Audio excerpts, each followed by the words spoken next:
And welcome back to Football Weather, or welcome for the first time to Football Weather. If you have not been initiated, I'm Galen Clavio. That's Matt Blaszka. He's over there. And we are here because Disney's greedy. No, a lot of people, we had our buddy Peanut Butter Splats posting earlier, raise your hand if you can't watch because YouTube TV is being exported by ESPN. Thank you. I might appreciate that. But a lot of people, I'm in the same boat. I can't watch either. Matt can't watch either. So we are going to have to rely on folks like Bryce, who is, I guess, going to be listening to Joey Galloway sound dumb. And we are also going to just kind of get things out there and see how it looks. Matt, how are you doing tonight?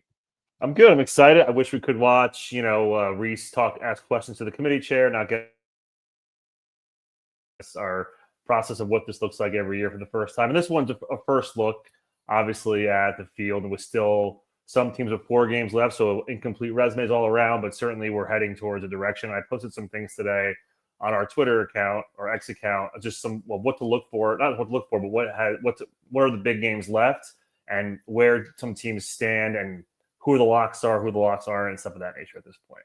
All right, we got our listeners, our viewers are doing a great job already. So we know 25 is Tennessee. How is Tennessee 25th? There's your we were talking about Pitt 24th right now, and then 23rd is the Washington Huskies. Okay. 22nd, Mizzou. I really appreciate this BG2E. I'll never forget you. That's amazing work. And we'll wait to see what 21 is. I'm going to load as we get a little bit closer. We're going to have what Matt and I. Oh, and here we go. And Michigan. Okay. Gary asking, do the bars have ESPN? Yes. If you don't have YouTube TV, you can watch ESPN. Although many people have discovered that they can't sign in to their ESPN Plus provider because YouTube TV was their television provider. And so now that's been junked as well. And I think I saw this correctly today. Did you see Disney Plus is now trying to do a doubling of their price? Geez, I'm glad I just canceled Disney Plus last week. Good timing on my part. It must be part of the government shutdown. They're just trying to get more and more money at this point. So Iowa 20th in the committee rankings. Okay. Now that's big news because that is good for Iowa. It also it's interesting because we wondered what was the committee going to be taking into account. That's going to be a big part of what we talk about on this show. Yeah. And Iowa not ranked right now. What are they, 26th or 27th in the AP poll? Yeah, I can't remember if they're first or second receiving votes, but they're in one of those two spots. Yeah. And then we've got USC or just USC with one U at 19th. So we got 3 Big Ten teams so far in this top 25. That's good for the Big Ten, and I think good for the respect, because one of the things you're going to be seeing here is how does the committee decide to treat the various conferences? And I think it's promising. You've got Washington, Iowa, and USC, and Michigan. Thank you. Reese pointing out it's 4, all above Tennessee. And you would think, at bare minimum, that they should be above USC, but that's good to see. And then 18 is Miami. Well, that's bad news for Miami. Yeah. But it's also so Notre Dame's ahead of them. Yes. Okay. We see you, Heather. Georgia Tech coming in at 17. Okay. So Virginia is definitely the top-rated ACC team then. Yeah. I think that's a certainty at this point. And probably no group of 5 team. I'm guessing that's it looks like we didn't have a group of 5 team in the top 25 unless we've missed something here. And then Vanderbilt at 16th, which makes some sense. Yep. We're just waiting for BG2E. This is great. Yeah. Hey, if you can tip in the YouTube chat, please tip BG2E. Louisville at 15th. 15. Okay. So this is an interesting point from Diaper Money. 1 loss and you drop to 17. Well, this is where the power rankings come in and what they have on their resume. They just haven't been that impressive. We've talked about it, obviously, on the show. And then Virginia coming in at 14th. So Yeah. So there's your 11 seed. So they're really ripping through these rankings at the beginning of the show. I'm proud of them. They're going to really slow it down for all of us. All right. I'm glad I went with what I ended up going with, because we find out the 13th is the Utah Utes. Yep. And this was the one where there was a back and forth on whether Utah was higher or should be higher in the rankings or not, because they've got some things that go in their favor, but they've also got some things that really knock them down in comparison to some other teams. Utah right on the fringe, though, at 13, and they're with a 2-loss Utah team. This means Texas Tech is ahead of them. It means BYU's ahead of them. It means both of those teams are in the top 12. And then Notre Dame and Texas are probably the next 2. You would think, yes. Right? In some order. And then 12, you want to guess who 12 is? I'm going to say Notre Dame. Oklahoma. Okay. Matt, you look like the woman in the GIF with all of the mathematical things going around her. What caused you to react that way? I must be missing a team then. I don't know. All right, we'll keep going. We'll see what's next. I'm compelled now. Yeah, no, I'm really excited. I mean, I did this. Yeah. Okay. This is a blast from the past here. Brock Edwards, as Galloway suggested, Mendoza should sit out. That's great. I love that. 11 is Texas. So they put Texas ahead of Oklahoma, I'm assuming, because they beat them head-to-head in the Red River rivalry. Oh, that makes sense. Never mind. Okay, I'm good. You good now? I'm good. Yeah, I'm good. I did a top 12 so Oklahoma would have been 13 or 14. Okay, I got it. Yeah. It's like, okay, I'm really lost. I must have missed it. I'm curious who 10 is at this point, because I'm assuming it's Notre Dame. There we go. Notre Dame at 10. Well, so Notre Dame is in with the last at large. Yeah. So Notre Dame, Virginia, group of 5. Yep. Good call for those of you who had Notre Dame in the top 10. Yeah.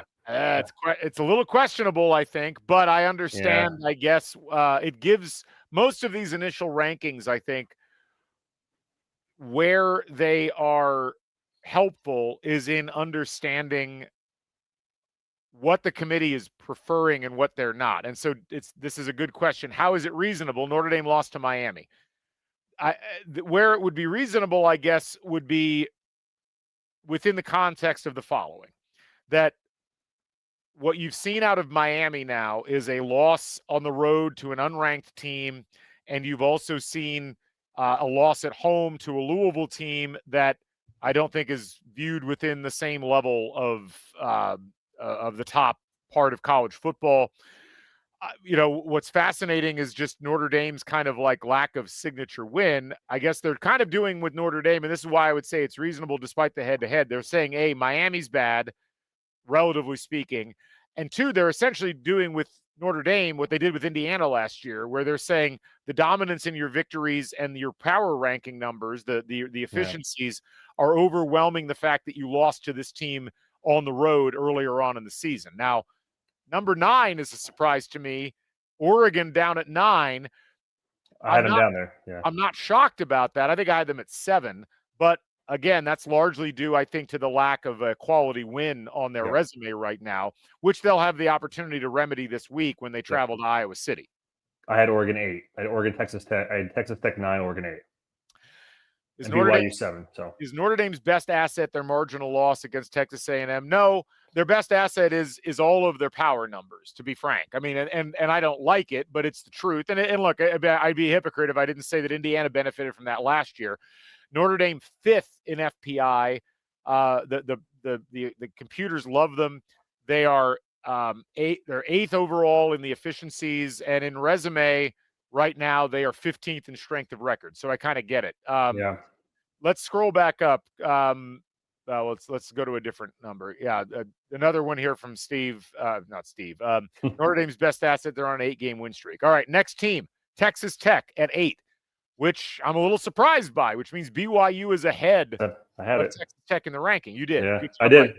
I like BYU beat Utah. So I just figured as high as Utah was for both of us, even though they weren't in my rankings, I'm like, Texas Tech doesn't have a signature win really yet. Yeah. So So That's why I BYU, switched them. Yeah. BYU at 7 and 6, Ole Miss. I had that too.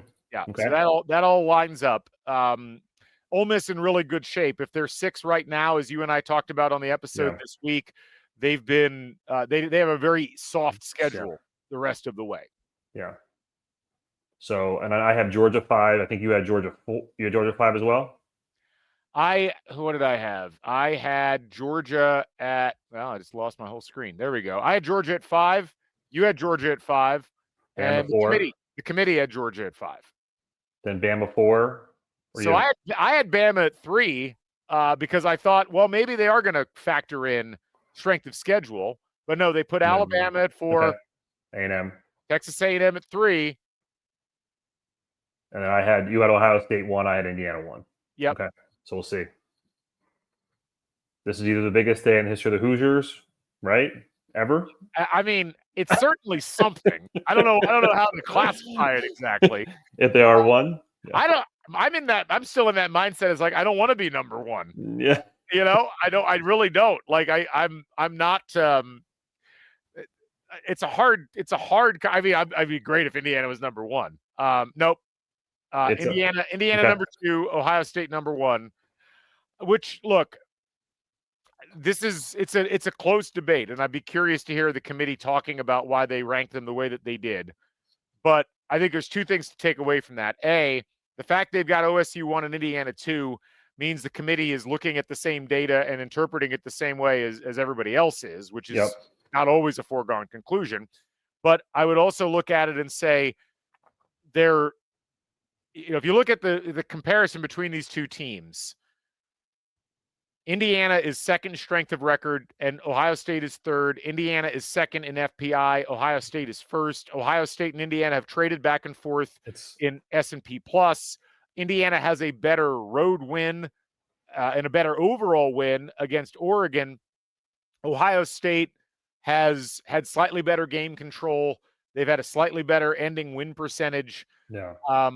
They don't have the Iowa game that Indiana has, the close win against a decent team on the road. And that's, I guess, I mean, I went into this thinking I was not going to have a problem with Indiana being second because honestly, it's a great place to be. You want the target to be a little bit on somebody else. Not that Ohio State cares about being number 1, but it gives you something to aim for. And that ultimately is what you've got to think about as you move forward. Now, one other update here, according to this, Memphis, even though not ranked, would be the 12 because they would be rated. I'm curious how they do that. Do they rank them all the way through through 50 or something? I think this happened last year. I think they just keep ranking until they get a group of 5 team. I think it happened once last year, or maybe 2, whatever. It happened maybe 2 years ago before they even had this format, but I think they keep ranked until they get 1. Our buddy BG2E just continuing to give us just amazing stats here. So we've got the bracket. It would be Memphis at Georgia, which that's a curious game. A fun game. Yeah. You got Oregon as the 9 versus Texas Tech. You'd have UVA at Ole Miss, and then Notre Dame at BYU. that is something. And then Indiana would play the winner of Notre Dame and BYU. And interesting. Yeah, that would be wild. And that would mean the Memphis Georgia winner would be playing Alabama. And then I believe that would mean that the Oregon Texas Tech winner would play Ohio State, and the UVA Ole Miss winner would play against Texas A&M. So that would be fascinating. An Oregon Ohio State rematch in the Rose Bowl would be certainly something. Yeah. So just some quick thoughts. So the first 2 teams that are out are SEC teams, which would be Texas and Oklahoma, and Utah. I think Utah in that spot probably is a really tough road ahead, unless absolute anarchy happens. Just because their only 2 losses are to BYU and Texas Tech.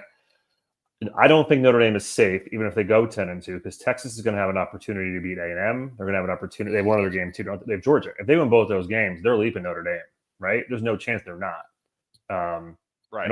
And so in Oklahoma, they finish with off the top of my head, I don't remember, but I think they have another big one as well. let's go through all of these. First of all, Okay. let me splash up what you and I had projected ahead of time. I'm going to give you the people yours first. You had Indiana, Ohio State, Texas A&M, Bama, and then Georgia, Ole Miss, BYU, Oregon, Texas Tech, Texas, UVA, Memphis. I love the text. It's great. It's great. Just it fits the aesthetic so perfectly. I went with the notepad. I had Ohio State, Indiana, Alabama, A&M, Georgia, Ole Miss, Oregon, Tech, BYU, Texas, Virginia, and then Memphis. So, it's interesting that when you think about the way that all this comes together, there's a long way to go. You've got 4 games left for most of these teams, 3 in the case of Indiana, at least in the regular season, and it's one of those things where we saw, if you go back to the first college football playoff ranking last year, as long as teams took care of their own business and didn't stumble completely, they tended to be fine. And I mean, obviously a couple of teams did stumble. BYU stumbled big time down the stretch last year. You had a couple of other teams that stumbled down the stretch.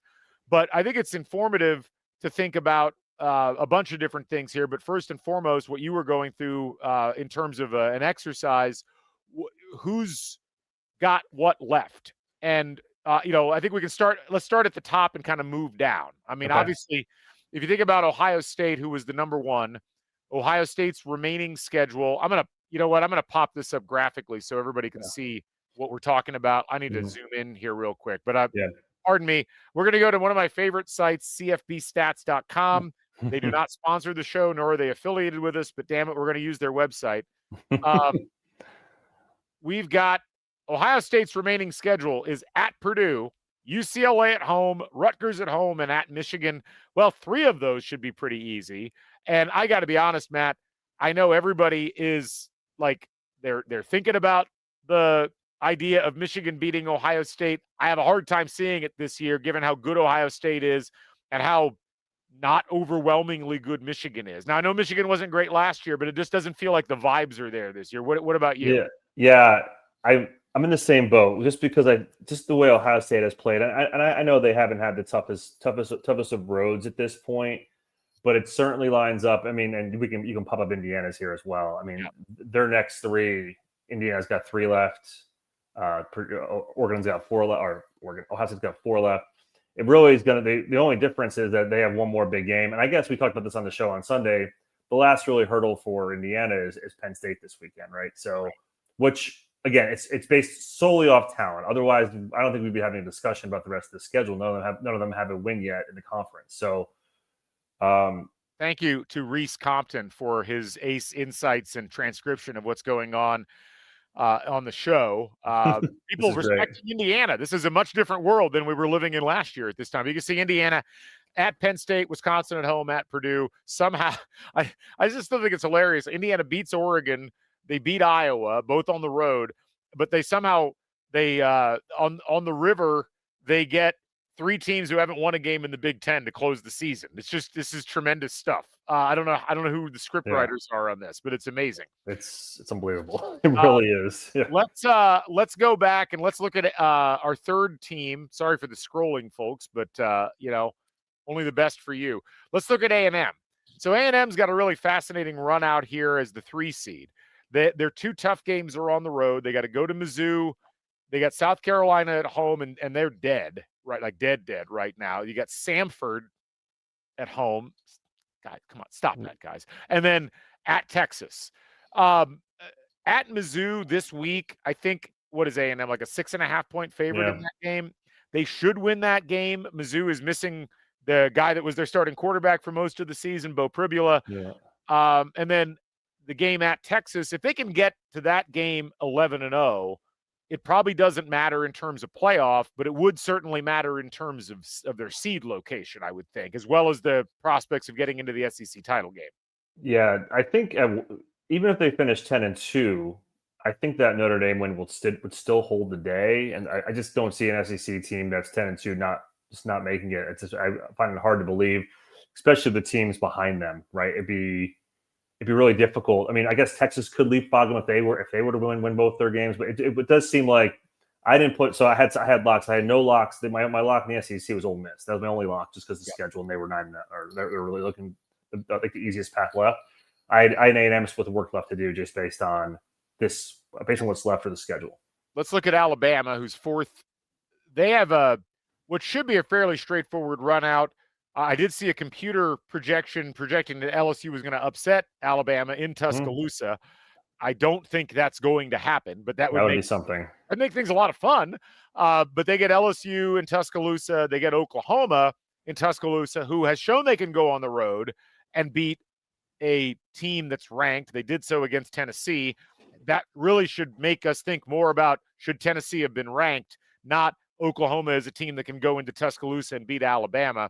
And then they finish with Eastern Illinois and Auburn. And I think Eastern Illinois might score more points than Auburn across those two games, depending on how it's going. So I think Bama, I actually think by the end of this all, we might end up seeing Bama as the 3. It could be, going into the SEC title game. Yeah, there's a good chance, especially with A&M with a tougher schedule left. Yep. Having Oklahoma at home, I think, is really an advantage for Alabama here. But that will be Oklahoma's last stand, right? At the end of the day, they have Alabama and Mizzou left. I know we're getting down there, but they were ranked right. They were 13, or they're right there, or 11, or wherever they were. They're right on the cusp, of being in the playoffs. Utah was 13. Utah was 13. Texas was 12, Oklahoma was 12. Texas was 11, I believe. That's right. That's right. So and all those teams are right in the mix. All the teams we're talking about are sitting right there. Yep. Let's go to Georgia, who's 5th. Now, Georgia, we complained about them a bunch on the show, and then you look back and it's like, well, they've lost one game by 3 points. Like, what are you doing, guys? But their run out is also interesting at Mississippi State, which could be tricky. It's tricky, especially if Georgia continues to nap through games like they have so far over the course of the last couple of weeks. They've got Texas at home, which they beat Texas twice last year. Yep. Or twice last year. Yeah. They get Charlotte, and then they've got Georgia Tech in the rivalry game there at the tail end of the season, which is not a conference game. But it does feel like Georgia is in pretty good shape, because they might miss the SEC championship game, but they could win all the remainder of their games, right? Yeah, I mean, they could be an interesting spot. They could go like in that Georgia Tech game, knowing what their scenario would be for the playoff, right? And we haven't seen it happen yet, but do you pull back if you already know that? I mean, I guess you're not going to pull back because 10-2, you're still put it in the hands of the committee, and you want a home game, but certainly you're going to be trying to rest maybe a little bit at that point. I don't know. We haven't seen that kind of play out, because it's unusual not to have a conference game to finish the season. Well, I am curious, like, if it is actually Texas A&M, Alabama, Georgia, and Texas A&M and Alabama run the table going to the end of the year. I wonder if Georgia does look at that Georgia Tech game and they're like, well, we're going to be in regardless, and we're going to be hosting a game because they're not going to drop us below 8th. Right. It's an interesting question. I'm not exactly sure how they would handle that. We did have a question from Nick. Are the semifinals reseeded? The answer is no. They're not reseeded. No. It's the bracket is what the bracket is, and that goes with quarters as well as semis. Yeah. 6th place team was Ole Miss. So let's take a look at their remaining schedule. As we've talked about, they don't have a lot to worry about. They've got the Citadel. They've got Florida. They've got a week off, and then they got to go to Mississippi State for the Egg Bowl. They should be able to handle all 3 of those games pretty easily, which would put them in at 11-1. And what I find fascinating about them and Georgia is that it's not inconceivable that A&M could lose to either Mizzou or to Texas. It's not inconceivable that Alabama could lose to Oklahoma. It's unlikely, but it's not inconceivable. Yeah. But both of those teams are sitting in really good position to jump up potentially and take one of the bids in the SEC title game, which they may not want to do. Right. But it is interesting that if that scenario occurs, Ole Miss goes instead of Georgia Georgia goes instead of Ole Miss because they own the tiebreaker. Right. Yeah. I mean, I'm almost in a spot where they're unlikely to make the conference championship, but they're in a good spot to host a game, which I think which we've been talking about for weeks. The resume, they landed really well with the SEC conference schedule this year with Kentucky, Arkansas, LSU, South Carolina, get Florida, a dead Florida team, Mississippi State. However, like that last game, as we've said, it's certainly a rivalry game, and if there's any way they can puncture their resume a little bit, Mississippi State's going to be excited for that game. So there's the path to 11-1 into a playoff berth and a home playoff game, I think, is right there. The path to Atlanta seems a little more difficult, just where they land behind Georgia, Bama, and Texas A&M. Let's go to the next teams in the rankings, and this is where we got to go to BYU. And there was a really interesting discussion on the one of the podcasts this week. I'm sure you heard it as well. Is what BYU is doing right now sustainable? Because they've got two really tough games the rest of the way. Mm-hmm. They got to go to Texas Tech this week on the road. And Texas Tech has looked really good despite having not played like great competition so far. They have the one loss. But, you look at BYU. I mean, they beat Colorado on the road by 3, Arizona by 6, Utah by 3, and then they pretty much handled Iowa State last week on the road. Mm-hmm. But Texas Tech's an animal all unto itself. Lubbock's a very tough place to play. They have TCU at home. They got to go to Cincinnati, and then they have UCF to finish it off. If they can run that gamut, they're in great shape. What I worry for them is, what if they lose both of those road games? Are they in at all? No, I think they're out. Yeah. If they lose one, they have the Utah bumper, you would think, because they have the head-to-head over Utah, and then they go to the conference championship game and have a chance to play for it. Because I think how that would work out, since even one of them would have 2 losses, so they would still be ahead. So that's certainly going to give them that chance of the automatic berth. They lose both, then there's probably a little bunch of tiebreakers that could come into play for the second team that gets in. So that's where it gets a little hairy.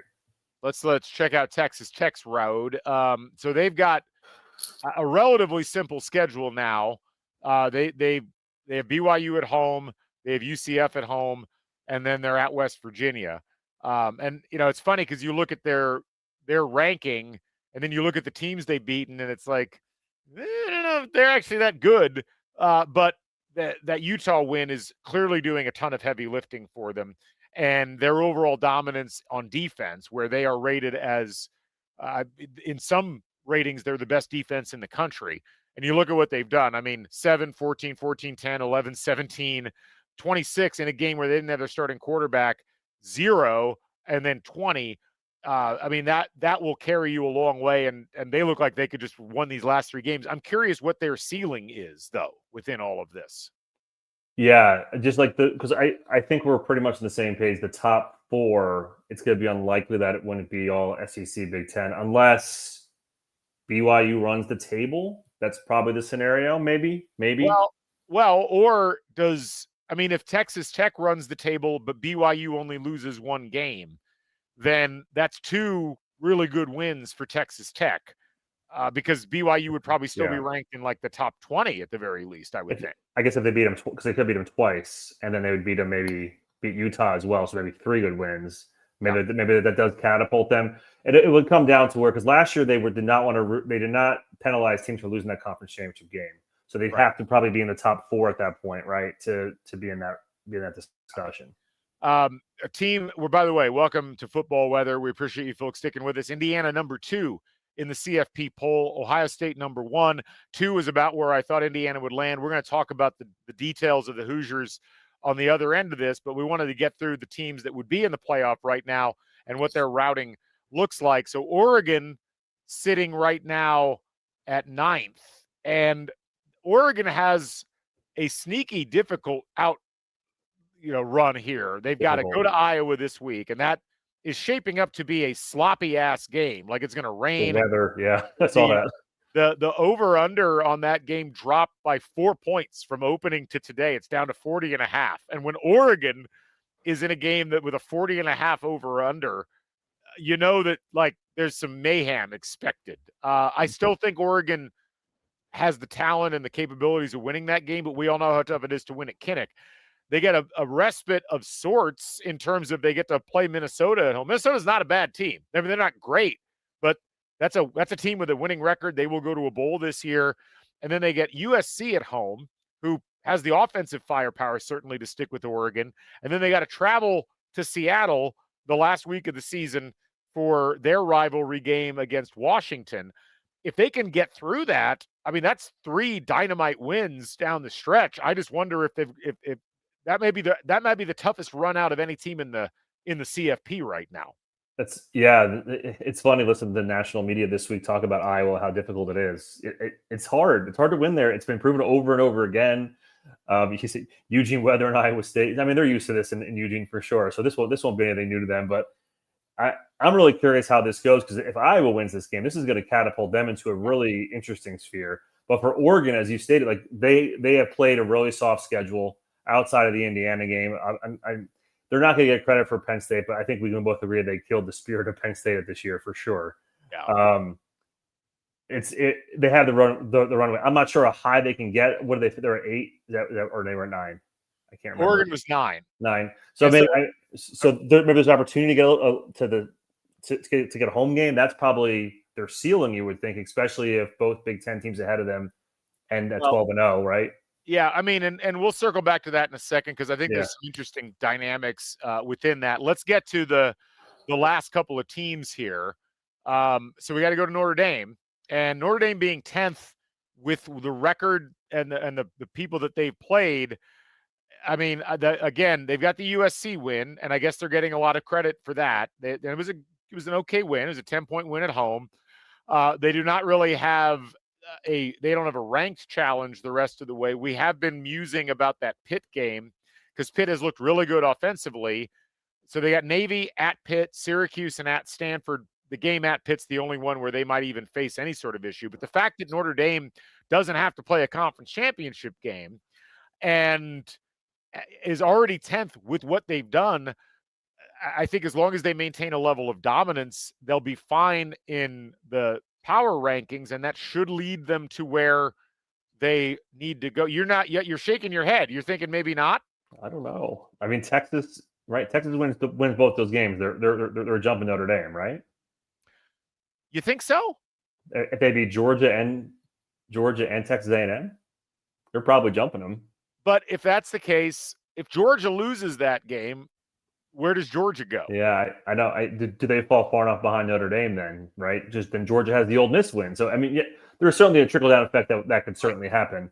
Right. I think they're in decent shape. I think there's certainly teams behind them that could make a move here. Texas and Oklahoma being those two teams. Yeah. I don't want to get too far, but I'm just saying. Let's look at Texas and Oklahoma real quick before we go back to full spread here. So Texas remaining games at Georgia, Arkansas at home, Texas A&M at home.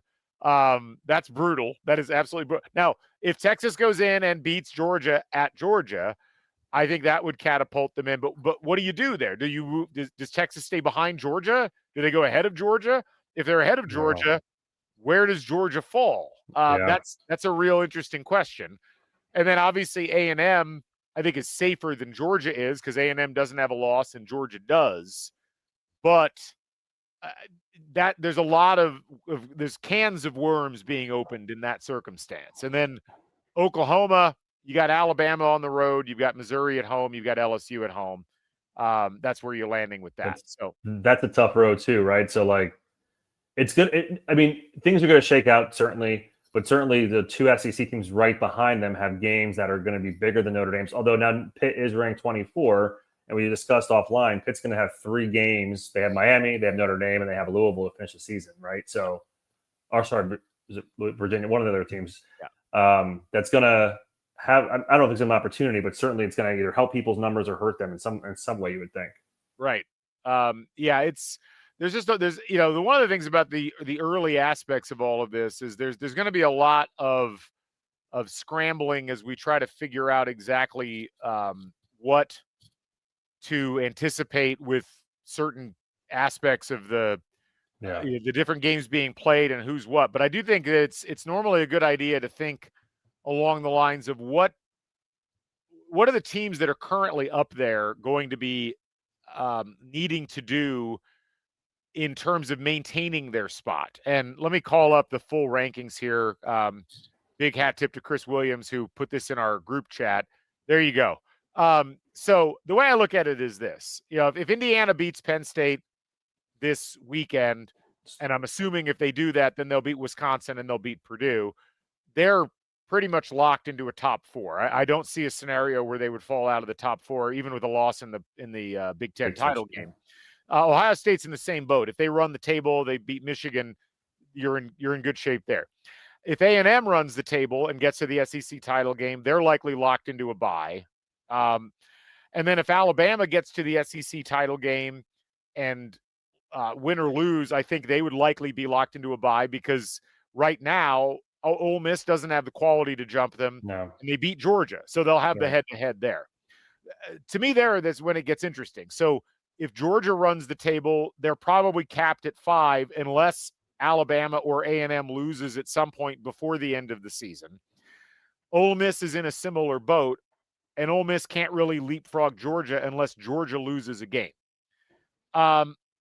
So the top 6 spots in some order kind of feel not completely locked, but close to locked.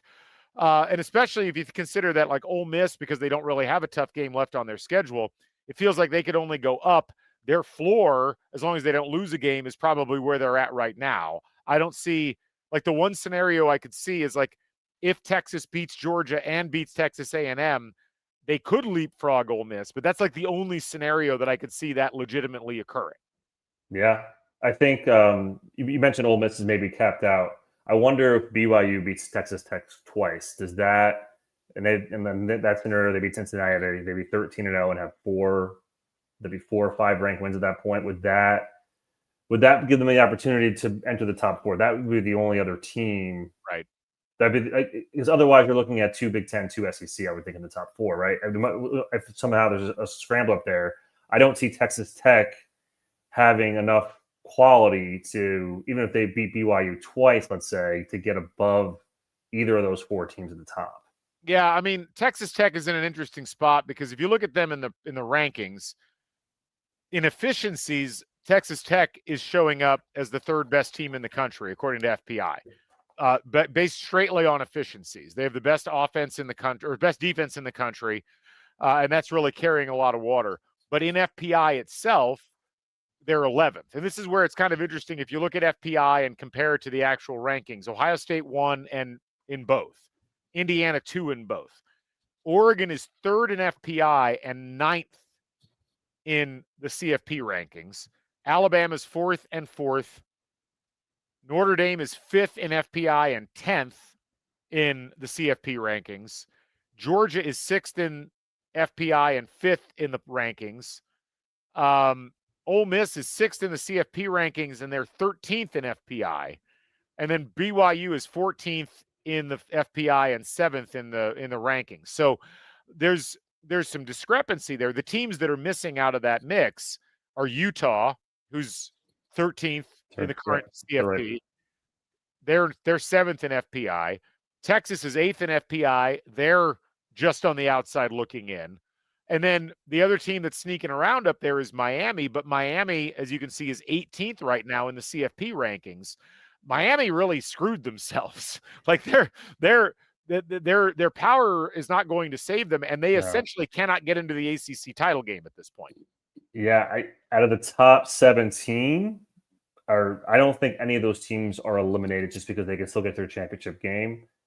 Utah may be the only other one, but Miami's out. I mean, there have to be anarchy, right? Like as South Carolina winning that game against A&M, whoever it is,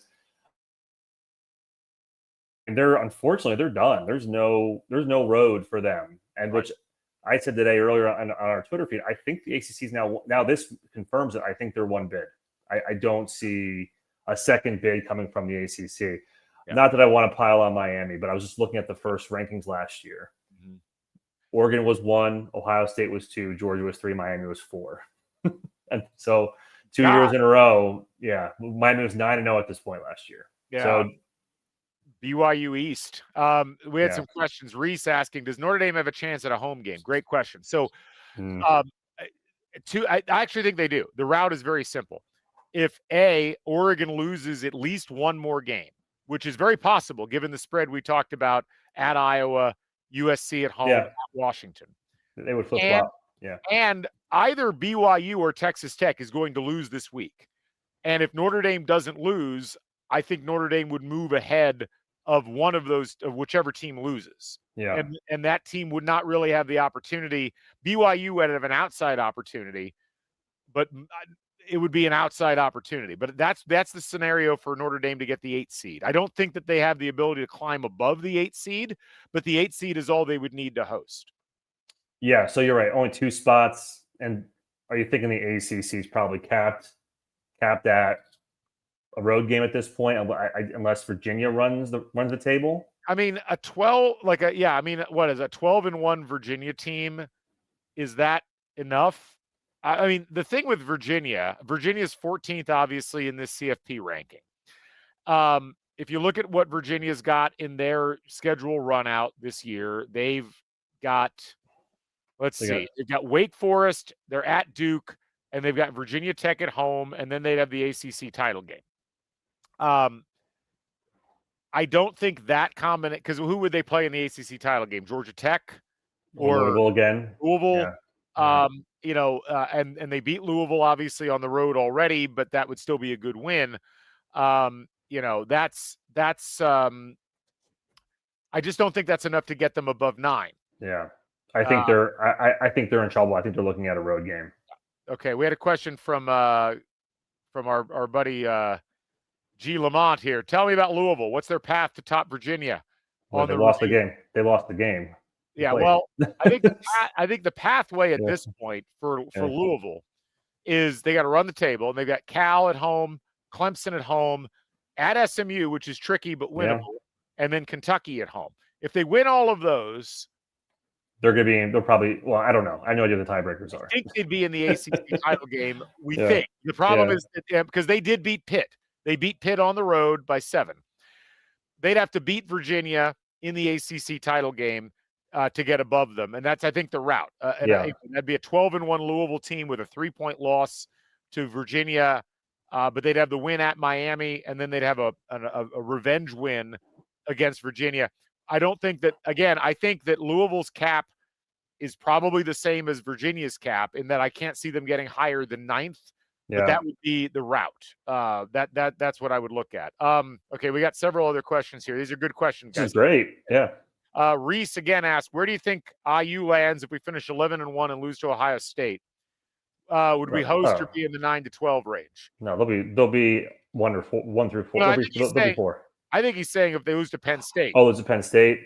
I think Indiana would be 7th or 8th in that scenario. I think you still host. I still think they would have the rest. Again, things around them could shuffle, but I think they would still host. It wouldn't be good to lose to Penn State at this point for sure, since they are they're 3-5. But I think they've done enough already, and their metrics look really good that it'd be really difficult to drop them below 8. It would. I think that would depend perhaps on. It depends on a bunch of factors, including what happens with the Big 12 teams. But in that scenario, you're still comparing favorably to most of the teams, including Notre Dame, that would be below you at that point. Because Notre Dame would not have a win against Oregon on the road. They wouldn't have a win against Iowa on the road. So I think that they'd be in good shape at least to stay they would drop no lower than the 8, I think, unless there was real vindictiveness on the part of the committee, which is not out of the question. Right. But I think the one thing for IU is they want Oregon to keep winning. Right. Yeah. If Oregon keeps winning, they won't get much higher, but they'll be, let's say they're 11-1, they'll be 7 or 6. Even if IU loses that game, they're not going to drop behind Oregon. Speaking of Oregon, Noah asks, does Oregon stay in if they lose against Iowa? They're probably out for next week at least. They'll have opportunities to get back in. But Iowa is not ranked in this poll, but Iowa would shoot. Can we talk about Iowa's 20? Oh, sorry, 20. I missed it. Sorry, Iowa. I was going to say, why is Tennessee still in this? I missed Iowa. Yeah, I think Iowa, if they beat Oregon, they could jump as high as 13th. I mean, they could jump the ACC schools. Yeah, right? I think they could jump the ACC schools and maybe Utah if they beat Oregon. And if Oregon loses that game, it's not over for them, because I think a 2-loss Oregon team that beats USC and beats Washington down the stretch might have a chance to be like the last at-large team in potentially. But it would, again, they would need some help from people around them at that point. So, yeah. And and that's where maybe it gets interesting for Notre Dame, right? Because there's a scenario maybe Oregon loses that game, they still have 2. They would then maybe have an SC win, and they also have the Washington win as well, potentially. right? That's a good point. I mean, Yeah. if you're looking at the view of the committee and you've already ranked Oregon ahead of Notre Dame right now, that's where I don't like that Notre Dame ranking, because it gives Notre Dame a ton of credit. When you look at their resume, it's like, okay, well, if Oregon beats USC by more than the 10 points that Notre Dame beat USC at home, and they've got the same number of losses, but Oregon's losses are to the number 2 team in the poll and an Iowa team that's rapidly rising, and Notre Dame's losses are to A&M and a Miami team that's not even in the picture at this point. I'm not sure how you would rank them ahead, but they'd probably find a way. Reese asks, does it surprise you SMU is outside the top 25? No. No. So here's the thing with SMU. This is not last year's SMU team. So they have losses to Baylor, TCU, and Wake Forest. Like, that is not top 25 material. That is bad. Now, they beat Miami, and they deserve credit for beating Miami. But there's SMU, the moment that if they hadn't lost the Wake Forest game, they would certainly be in the top 25 right now. But that's the death sentence as far as the CFP is concerned. No one's taken Tennessee out of any top 25. They are beholden to the top 25 in every poll, it seems like. But yeah, you're right. I mean, that Wake Forest loss, I think that doesn't end their season, because they still have a route to the ACC championship game, but they're not going to be ranked at any point until, maybe that point, like that, right? So good comment from Kyle. Tonight showed this particular committee seems to value qualitative strength using analytics and eye test both, which should bode well for IU regardless of that 11-1 scenario. I agree with that. I mean, IU's accrued 9 games of stellar analytics, and they've looked. I mean, all you have to do is listen to any podcast, watch any TV program. Everybody talks about the quality levels of what they see out of IU. If they have a bad game in Happy Valley, but then they come back and they smash Wisconsin and Purdue, and then they make a decent showing in Indianapolis, I think they'd be fine. Yeah. I know this doesn't matter in terms of the metrics, but it does say something that Ohio State's only a 3-point favorite. All right. Yeah, 3.5. 3.5. Yeah, 3.5 point favorite for the Big Ten championship game. So it says they're basically on equal footing at this point, both those teams. Yeah. Reese asks, who's your dark horse to get into the playoffs? Feels like a team in the 17 to 25 range would have a chance. I'm going to let you tackle this one. Let's go. I'm going to go, because I've been talking about it. I'll go Pitt. I just think they'll have, I know their metrics aren't great, but I wonder the way they're playing with the quarterback. They're 5-0. They have an opportunity to get 3 more quality wins. I mean, they've got Notre Dame at home. They have a bye this week. Notre Dame at home, at Georgia Tech, and Miami at home. That's their final 3. I mean, if they run the table on those, I think. Well, the thing is, though, if they run the table on those 3, they knock Notre Dame out, they knock Georgia Tech completely out, and they knock Miami completely out. So it's almost like you help yourself by hurting yourself. Right. Yeah. But there's also there's a chance they'd be in the ACC championship game. Potentially they'll be 7-1, right? So that would be. I'm gonna go with Pitt just because they have the schedule. They're playing really, really well, and it'd be a great story to see like a Pitt team come. Like, that's what this playoff was built for a team that had a slow start that may have still has an opportunity to get to the championship game. I would say my dark horse in that whole group is USC. Believe it or not, USC 19th, but they get to play Iowa, they get to play Oregon, and they've got, I think, the computer profile that would support them being a team that the committee would look hard at. Like right now, the problem Iowa has is that Iowa is 20th in FPI. They're behind Michigan. They're behind Missouri. They're behind Vanderbilt. USC's 10th. Like, USC and Texas A&M have almost the exact, like, they're very, very similar with each other in terms of their FPI raw rating. Texas A&M's 19.5, USC's 18.9. USC's ahead of Texas Tech. USC's ahead of Ole Miss. USC's ahead of BYU. USC's ahead of Oklahoma. And so if you think about the Trojans, the fact that they pulled that game out in Lincoln, I think has a lot of downstream impacts, because they get Northwestern at home, they get Iowa at home, and Iowa away from Kinnick is not the same as Iowa at Kinnick. If Oregon starts to falter a little bit, I could see USC going in and having the firepower to beat them, and then they get USC or UCLA to finish the season. I mean, that lineup could land them in the hypothetically, it could land them in the Big Ten title game if like Ohio State lost to Michigan. I'm not anticipating that's going to happen, but even if it didn't, that would put them in a position where they could take Oregon's spot. No, that's a good pick too. You're right. I mean, both teams we picked have the schedule to elite teams. Like that's where like the teams that are like the Miami's, Tennessee obviously doesn't have an opportunity, but even Washington's, it'd be tough for those teams to really leapfrog all these teams. Yeah, it'd be really difficult. Nick asks, do you guys like the G5 team getting in, which was Memphis? So there's like the team with the best statistical chance individually is James Madison. But the next 4 teams are in the American, because I think it's Memphis, North Texas, USF, and a team I'm forgetting right now. But I think, I mean, Tulane. Thank you. Yeah. Although Tulane did not have a good time in their last game, to say the least. But I think any of those teams would be an interesting one. I don't know that any of them would be that much more competitive than Boise State was last year in terms of like actually being able to win. But we'll see.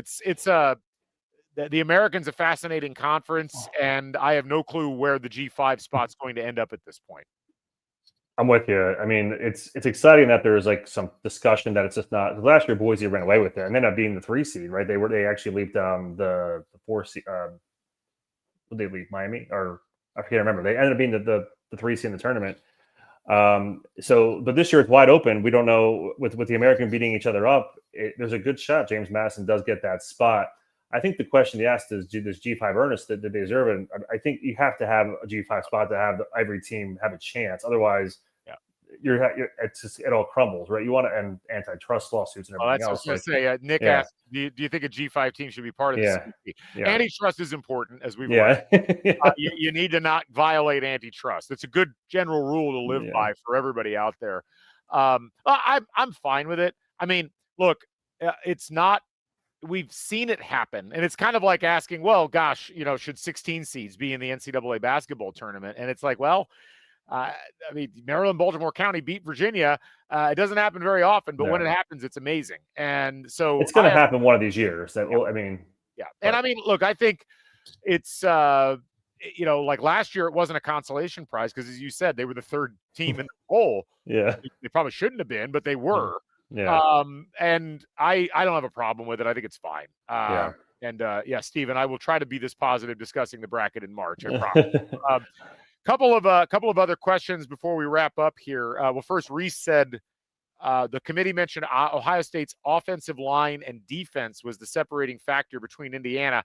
That's crazy. I could see. Look, the Ohio State offensive line is a better physical specimens, no question. Probably every year. Indiana's offensive line has been really, really good. Right, yeah. And Indiana's defense, there are metrics where Indiana's defense is better than Ohio State's defense. They're very close. I mean, I would argue if you're gonna do a factors on the team thing, like the big thing I would say that I would need Indiana to prove against Ohio State is, can you stop the Ohio State deep ball receivers because no one's been able to, and Indiana doesn't play. They don't have the cover like corners to be able to match up. And that zone that Indiana plays, I think we've seen it already. It's susceptible to deep balls. I mean, they got burned against Illinois. They got burned against Michigan State. We've seen them have busts in that coverage, but the question there is, Indiana's defense, their front seven's played as well as anybody in the country. And I don't know that Ohio State's offensive line has faced a team other than Texas that has pressured them. And I'll note in that game, Ohio State only scored 14 points. So I would still give Ohio State the slight edge just because they've got a ton of talent. But I don't think I don't know if that's the defining difference between those two. So Ari Wasserman just tweeted this. Said the CFP Committee chair Mac Rhodes said Ohio State star players stood out to the group before putting the Buckeyes number 1. How is that? That's not a factor. How is that a factor? That's wild. Can we just stop with like the 5-star? Like, just it's splitting hairs. Like, you picked Ohio State, I picked Indiana. If you went either way, nobody would have been upset. I think everyone realized these were 1-2, 2-1. It didn't make it. It was so close. Yeah, I mean, Kyle notes, I mean, that, Ohio State's got better pass protection. And again, I agree. The one thing I'll say, and Kyle, I agree with what you're saying. But I'll also say that Oregon's offensive line was supposed to be an impenetrable force as well. They'd only allowed 1 sack all season, and Indiana got to Dante Moore 6 times in that game. I don't know that the same thing would happen against Ohio State, but I don't know that it's necessarily the kind of thing that you would agree, like you would just say, well, this is automatically going to be the case. I so hope that ends up being 2 undefeated teams in Indianapolis playing each other for the conference championship game. Yeah. It'll be such a fun event if that ends up being the case. Let me jump back to a couple of other questions here. Ryan asked, with BYU and Tech, how far will the winner move up? How far will the loser drop come next rankings? I think it depends on who the winner and the loser is. I mean, I think if BYU loses, they would drop less than if Texas Tech loses, simply because that would be Tech's second loss. Yeah, if Texas Tech wins, I can see them just flipping in a way, because it's not a bad loss, right? In theory, like, you shouldn't drop that far if you lose to the team right ahead. You probably should have flipped spots. Maybe the winner jumps Ole Miss in this scenario. But you're right. I think if Texas Tech loses, they'll probably drop out, because they would have only the Utah win at that point, and you might see that Texas team jump into the field. Yeah. Question here. I saw the dates of the bowls released. Do we know what bowl the second seed would be playing in? We do not. We do. Yeah. So the only bowl game are we talking about the quarterfinal games? Yeah. Obviously, the first round is the host games, where the 5 plays the 12 at home and all that. Yeah. The only one we know is the Rose Bowl will be at 4:00. That's the only game time we know. Every other thing is not determined yet. Yeah. It's going to be interesting, because ultimately what we saw last year was, they kind of they'll slot the 1 through 4s based upon what seems to make the most sense. Let's say hypothetically that let's just say hypothetically Ohio State wins the Big Ten, A&M wins the Big 12 or the SEC, and then Indiana's 3rd and Alabama's 4th. Let's just say that's the scenario. Ohio State would go back to the Rose Bowl. Then that would put the second spot would it be the Sugar or the Cotton? Because I think wouldn't A&M rather be in the Cotton Bowl? It's not. Did they change it from traditional ties? Well, I mean, but to your point, it's a more advantage to them being in Texas. And then at that point, if Alabama's a 3, they go to Sugar, and then IU goes to Florida. If they're the 4. But if I use the 3, that's where I'm curious if they would go to the Orange or the Sugar. Yeah. Because then I would assume they get the pick, or I don't know how that works. I'm not sure. It was not clear last year how it was. No, you guys go there. It's fine. Well, it kind of worked out, because Oregon was the Rose. Fiesta was Boise, so that was the closest. It was I can't remember who their buys were. Georgia was, I think, in the Peach, right? No, they went to the Sugar Bowl. They went to the Sugar Bowl, and Texas went to the Peach Bowl. Right. Yeah. So yeah. There's going to be some mystery on all this as we move forward. Robert asked, do you guys agree if an undefeated Ohio State and Indiana meet in the Big Ten title game, winner gets the 1, loser gets the 4? I don't think we can say that for sure. I think the winner definitely is the 1, assuming they're both 12-0. But then the other one could be 3 or 4. They may want to avoid a semifinal matchup, I guess. That may be the one reason why they would put them at the 3. Yeah. But it depends what happens in the SEC. I mean, I think we're at that point that's what's going to happen. Yeah. I think all of that is I think that's a good way of putting it. Let's see. Game times were announced today. So we did get this. Okay, thank you to Bryce. This is live potting with no ESPN. This is great. This is the best show that we'll ever do. So Cotton's 8 p.m. New Year's Eve. I will never watch that game on New Year's Eve and not think of your wedding, Matt. Thanks. Yeah. Right. Because Matt got married on New Year's Eve. I did, yeah. And Georgia played that night, yeah. That's right. Yeah. Orange is New Year's Day at noon. Is that the earliest Orange Bowl in history? It has to. Maybe. Yeah, that's early, right? The Orange Bowl's normally the night game, is it not? So's the Sugar. So maybe they flipped a coin for those. Yeah. I don't know how that. I don't know. I mean, I guess so. This is where maybe the Sugar Bowl is the SEC champion, right? If they're putting that game in prime time, maybe that's what it is. Yeah, that makes sense. So maybe that gives us a little bit of a clue. We appreciate that. But anyway, not sure what were we doing with that emoji. There, BG? Is that Miami? What's that? Yeah. Anyway, well, final thoughts before we wrap up here. It's interesting. I think we both had Notre Dame on the outside looking in. I am a little shocked at how far Miami fell. That's my biggest takeaway, that they're essentially out, and I didn't think they would drop maybe below 15. The other big one, I guess, would be Tennessee still in, and then I think the ACC is a one bid league. I think that's what our rankings told us tonight. Certainly things could change, but based on what we've seen, I think that's where we're headed. How about yourself?